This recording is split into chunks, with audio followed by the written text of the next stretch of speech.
बाजार और धर्म के नाम पर जो है लोगों को एकत्रित कर रहे हैं ये लोग मीडिया के माध्यम से। इन्हीं को बताने के लिए हम लोग जो है we the people of India का जो कॉन्सेप्ट है, जो दिया गया है संविधान में, उसी को मूल्य को लेकर हम लोग जनता के सामने आए हैं। जहां तक बात रही आपके मध्य प्रदेश में कि कुछ हमारे घटक दल हैं जो अलग अलग चुनाव लड़ रहे हैं, तो देखिए कुछ बात ऐसी भी होती है कि फैक्ट और वैल्यू है। बीजेपी के लोग क्या कह रहे हैं उनकी समझ बौनी है। बौनी समझ इसलिए मैं कह रहा हूं, एकदम बौनी समझ है।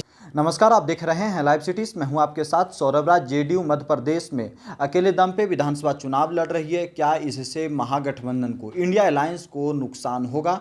मेरे साथ बात करने के लिए आरजेडी के राष्ट्रीय प्रवक्ता सुबोध मेहता, इनसे बात करेंगे। सुबोध जी, नीतीश कुमार की पार्टी जेडीयू चुनावी मैदान में मध्य प्रदेश में उतर गई है। कांग्रेस से अलग, समाजवादी पार्टी से अलग, सारे लोग इंडिया अलायंस के अकेले चुनाव लड़ रहे हैं। क्या इससे बीजेपी को फायदा नहीं होगा? देखिए, जिस तरीके से इंडिया अलायंस बना था इंडिया अलायंस बना इसलिए था क्योंकि संविधान के जो मूल्य हैं, संविधान के निर्माताओं ने जो अंकित किए हैं, उसी को बचाने के लिए, जो वेलफेयर स्ट्रक्चर है, जो कल्याणकारी राज की अवधारणा है, उसको बचाने के लिए। क्योंकि ऐसा देखा जा रहा है कि इन लोग जो है, चाहे हवाई जहाज़ हो, चाहे रेलगाड़ी हो, चाहे माइनिंग हो, चाहे पेट्रोलियम हो, चाहे सड़क हो, चाहे आपका एयरपोर्ट हो, पानी का जहाज़ हो, हर जगह पे इनका जो है निजीकरण का दौर चल रहा है। और ठीक इसी प्रकार से देखिए, जो मूल्य हैं संविधान में, आज़ादी, समानता, भाईचारा, इन मूल्यों को बचाने के लिए ही जिस तरीके से BJP led by Narendra Modi ji ने जनता के मानस का अपहरण किया है और सांस्कृतिक राष्ट्रवाद के पर्दे के पीछे छुपकर बाजार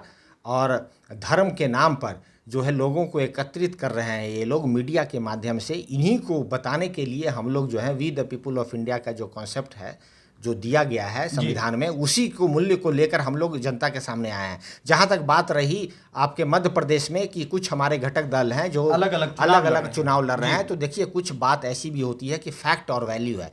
आप जानते हैं, जिस तरीके से शादी के समय जब लड़की विदा होती है तो उस वक्त देखिए लड़की रो रही होती है, कन्या रो रही होती है, लेकिन फैक्ट यह है कि कन्या रो रही है, लेकिन इसमें वैल्यू ये है कि कन्या जो है खुशी की आंसू है इसमें।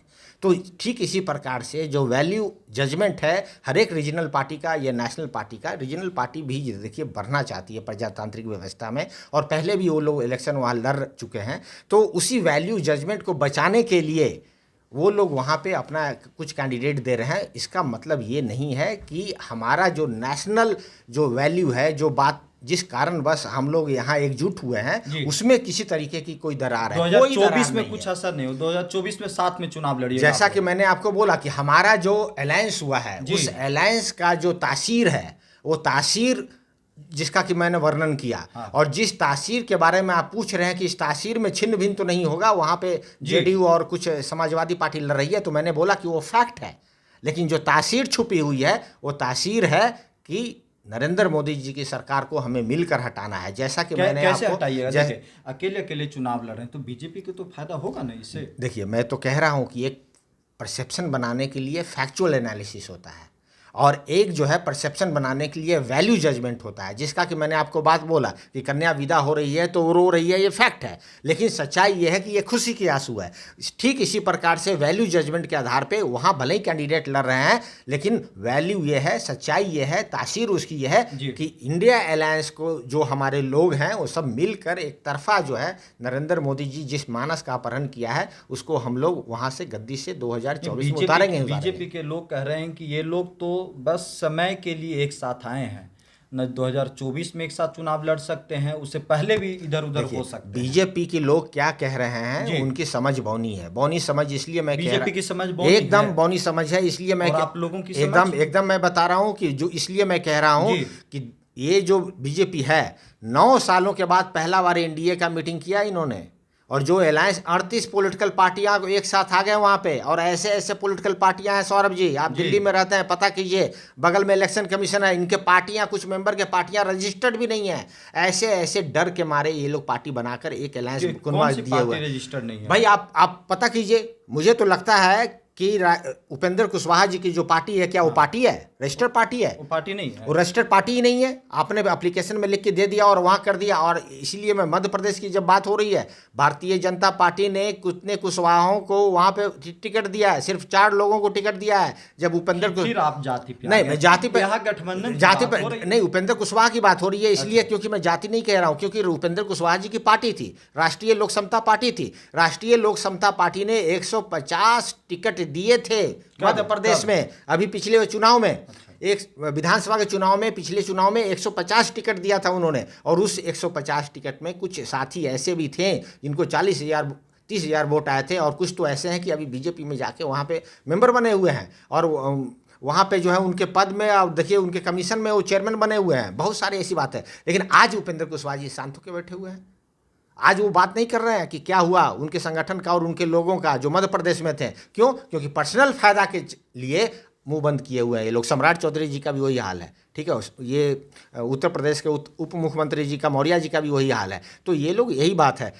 बात रही इंडिया अलायंस की, मैं इंडिया अलायंस की बात कर रहा हूँ। ये डर का अलायंस नहीं है। डर का अलायंस उधर है एनडीए की तरफ, जो 36 नहीं डरे हुए हैं। 38 पार्टियों का अलायंस उन्होंने कर रखा है। हम लोग किस बात के लिए डरेंगे? हम लोग तो जहां भी हमारे अलायंस के साथी हैं, हर एक प्रदेश में हमारे अलायंस के साथी पावर में हैं या अपोजिशन में हैं या वर्चस्व के साथ, वहां मजबूती के साथ हम लोग जो है वहां पे काम कर रहे हैं गरीबों के लिए। नरेंद्र मोदी को हरा दीजिएगा। नरेंद्र मोदी जी की दीवार पे सामने लिखी हुई है, सौरभ जी, आप भी नहीं पढ़ पा रहे हैं, पढ़ लीजिए। नरेंद्र मोदी जी की सरकार 2024 में नहीं रहेगी, क्योंकि इन्होंने जनता के मानस का अपहरण किया है। जनता का मानस क्या है? पढ़ाई, दवाई, कमाई, सिंचाई, करवाई, सुनवाई की बात हो रही है, जाति जनगणना की बात हो रही है। जेडीयू को कुछ वोट मिलेगा मध्य प्रदेश में? देखिए, उनका संगठन है। मैं जो है जेडीयू का प्रवक्ता नहीं हूं, लेकिन अलायंस के माध्यम से मैं ये कह सकता हूं कि जिस तरीके से जेडीयू वहां पे पहले इलेक्शन लड़ी है, तो वहां के जो इकाई है, उनका राज्य का इकाई है, उनको लगता होगा कि हमारा वैल्यू बचाने के लिए कुछ हम यहाँ पे इलेक्शन लड़े, कांग्रेस के भी खिलाफ लड़े।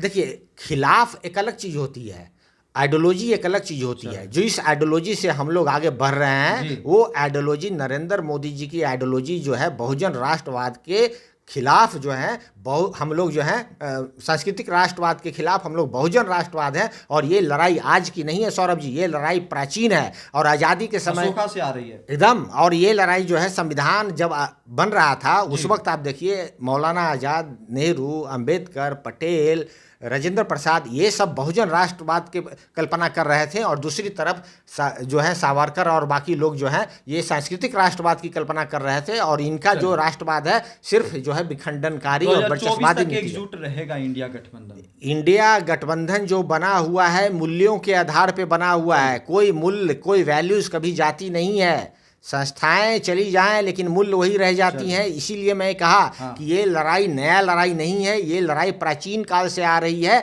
कि किस तरीके से जो एक नया भारत बनाने की कल्पना हम लोगों ने किया था 1947 में, उसी कल्पना को लेकर हम लोग आगे जा रहे हैं। नरेंद्र मोदी जी पीछे की कल्पना को लेके आगे जा रहे हैं, जो कि वो सांस्कृतिक राष्ट्रवाद पर आधारित है, संवैधानिक राष्ट्रवाद पर आधारित नहीं है।